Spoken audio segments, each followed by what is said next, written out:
తిరుపతి సభలో మార్చి 1న ప్రత్యేక హోదాపై కాంగ్రెస్ డిక్లరేషన్ ప్రకటిస్తుందని కాంగ్రెస్ అధ్యక్షురాలు షర్మిల తెలిపారు. ఏపీకి ప్రత్యేక హోదా ఎంత ముఖ్యమో అందరికీ తెలుసునని ఆమె పేర్కొన్నారు. హోదాంశాన్ని అందరూ అధికారం కోసమే వాడుకున్నారని ఆమె మండిపడ్డారు. 10 ఏళ్లు ప్రత్యేక హోదా ఇస్తామన్న మోడీ మాట తప్పారని, రాష్ట్రానికి బీజేపీ ఒక్క మేలు కూడా చేయలేదన్నారు. రాష్ట్రంలో పాలకపక్షం ప్రతిపక్షం మోడీకి ఊడిగం చేస్తున్నాయన్నారు. రాష్ట్ర ప్రజల్ని మోడీకి బానిసలుగా మారుస్తున్నారని ఆమె విమర్శించారు.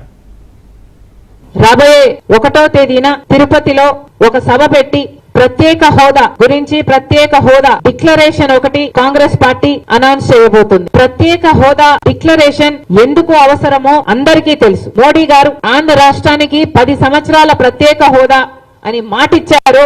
ఈ 10 సంవత్సరాలు ఆ ప్రత్యేక హోదాను మాట విస్మరించారు.